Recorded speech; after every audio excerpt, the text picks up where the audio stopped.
नमस्ते दोस्तों। US, Israel और ईरान के बीच छिड़ी जंग का आज 31वां दिन है।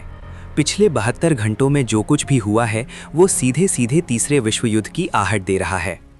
डोनाल्ड ट्रंप ने ईरान को अपनी आखिरी और सबसे घातक चेतावनी दे दी है, या तो डील कर लो वरना तुम्हारे एनर्जी प्लांट्स, ऑयल वेल्स और खर्ग आइलैंड को पूरी तरह नेस्तनाबूद कर दिया जाएगा।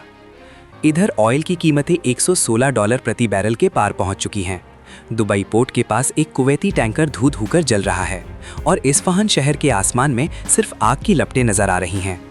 दोस्तों, बताऊंगा जिसे जानकर आपके होश उड़ जाएंगे।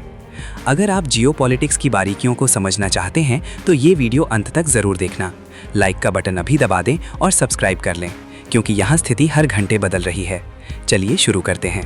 2 दिन पहले यूएस और इजराइल ने ईरान की मिसाइल फैक्ट्रियों पर अब तक का सबसे भीषण हमला किया। खोजिर, शाहरूद और पार्चिन जैसे तमाम अहम ठिकाने मलबे में तब्दील हो गए। ईरान ने भी पलटवार करते हुए इजराइल पर एक साथ 7 मिसाइल हमले किए। बीरशेबा के केमिकल प्लांट में भयंकर आग लग गई और हाइफा की ऑयल रिफाइनरी को सीधा निशाना बनाया गया, जिसमें 11 लोग घायल हुए। उधर यूएस ने मिडल ईस्ट में हजारों अतिरिक्त सैनिकों, मरीन्स और स्पेशल फोर्सेस की तैनाती शुरू कर दी है। ये एक बड़े ग्राउंड ऑपरेशन का साफ संकेत है। 30 मार्च को हमलों की इंटेंसिटी और बढ़ गई। तेहरान, यज़्द, बुशहर और इस्फहान के डिफेंस प्लांट्स और स्टील फैक्ट्रियों पर ताबड़तोड़ स्ट्राइक्स की गईं। आईडीएफ ने यहां तक दावा कर दिया कि उनके टॉप प्रायोरिटी टारगेट्स अब खत्म होने वाले हैं। दूसरी तरफ डिप्लोमेसी की कोशिशें भी जारी थीं। पाकिस्तान में तुर्की, मिस्र और सऊदी अरब के विदेश मंत्रियों की एक इमरजेंसी मीटिंग हुई ताकि सीज फायर कराया जा सके। ट्रंप ने दावा किया कि ईरान उनके 15 पॉइंट प्लान के ज़्यादातर पॉइंट्स मान चुका है, लेकिन ईरान ने इसे सिरे से खारिज कर दिया। 31 मार्च, डे 31। आज की बड़ी खबरें। दुबई पोर्ट के पास कुवैती टैंकर पर हमला। ईरान ने कुवैत के विशाल ऑयल टैंकर अल सालमी पर हमला कर दिया, जिससे उसमें भीषण आग लग गई। कुवैत ने ऑयल स्पिल यानी तेल रिसाव का इमरजेंसी अलर्ट जारी किया है। खाड़ी देशों में तनाव चरम पर है और सऊदी अरब, कतर व जॉर्डन ने ईरान की इस हरकत की कड़ी निंदा की है। इस्फहान पर भारी बमबारी। यूएस, इजराइल ने इस्फहान के बद्र एयर बेस वाले इलाके पर मैसिव स्ट्राइक्स की। पूरा शहर धमाकों की गूंज से दहल उठा।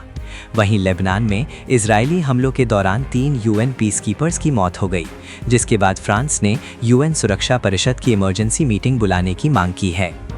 ट्रंप का अल्टीमेटम। ट्रंप ने अपना रुख साफ कर दिया है। अगर ईरान डील टेबल पर नहीं आता तो उसके अस्तित्व पर खतरा मंडराएगा। भारत पर क्या होगा असर? दोस्तों, भारत अपनी ज़रूरत का 85% कच्चा तेल खाड़ी देशों से मंगवाता है। अगर ये तनाव नहीं थमा और कीमतें ऐसे ही बढ़ती रहीं तो देश में पेट्रोल डीजल 110 रुपए के पार जा सकता है। इसका सीधा असर आपकी जेब और देश की अर्थव्यवस्था पर पड़ेगा। आप कमेंट्स में बताएं, आपके शहर में आज पेट्रोल की क्या कीमत है और क्या आपको लगता है कि दुनिया वाकई तीसरे विश्व युद्ध की ओर बढ़ रही है? पाकिस्तान को लगा जोरदार झटका। ईरान और इजराइल दोनों ने ही पाकिस्तान की मध्यस्थता को सार्वजनिक तौर पर सिरे से खारिज कर दिया है। दरअसल पूरा मामला ये है कि पाकिस्तान ने अंतर्राष्ट्रीय स्तर पर खुद को बड़ा खिलाड़ी दिखाने की पूरी कोशिश की थी। उसने सऊदी अरब, तुर्की और मिस्र के साथ मिलकर विदेश मंत्रियों की बैठकें बुलाई और अमेरिका के 15 पॉइंट प्लान को दोनों पक्षों तक पहुंचाने का जिम्मा भी लिया। लेकिन नतीजा क्या निकला? नाकामयाबी। ईरान ने तो पाकिस्तान के दावों की धज्जियां उड़ा दी। ईरानी विदेश मंत्रालय के प्रवक्ता इस्माइल बगाई ने 2 टूक शब्दों में कहा, हम ऐसी किसी भी बैठक में शामिल नहीं हुए।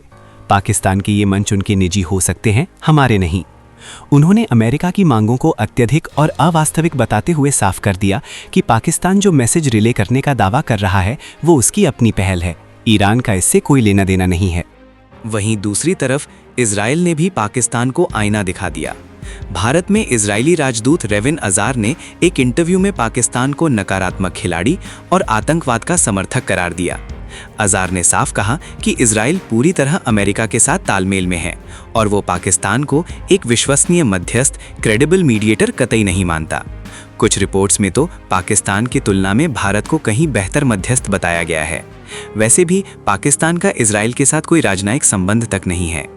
निष्कर्ष ये है कि पाकिस्तान ने ग्लोबल पीस मेकर बनने की बहुत कोशिश की, लेकिन उसे ईरान से सार्वजनिक बेइज्जती मिली और इजराइल ने राजदूत स्तर पर उसे खारिज कर दिया।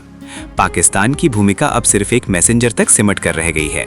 असली मध्यस्थता वो तो दूर दूर तक नजर नहीं आ रही। दोस्तों, ये जंग सिर्फ 2 देशों की नहीं है, ये पूरी दुनिया की अर्थव्यवस्था, तेल, गैस और शांति को प्रभावित कर रही है। क्या युद्ध विराम हो जाएगा या हालात और बिगड़ेंगे? कमेंट में ज़रूर बताओ, आपको क्या लगता है? भारत को क्या करना चाहिए और आपके शहर में गैस सिलेंडर अभी कितने का मिल रहा है? अगर वीडियो अच्छा लगा और दिल को छू गया तो लाइक बटन ज़रूर दबाओ। अपने परिवार और दोस्तों के ग्रुप में शेयर कर दो ताकि ज़्यादा लोग इस सच को जान सकें। आपका एक लाइक, एक सब्सक्राइब और कमेंट हमें बहुत मदद करता है। घंटी का बटन ऑन कर लो, आगे और साफ साफ अपडेट लाऊंगा। अपना और घर वालों का ख्याल रखना, दुनिया में शांति बनी रहे। जय हिंद। अगले वीडियो में मिलते हैं।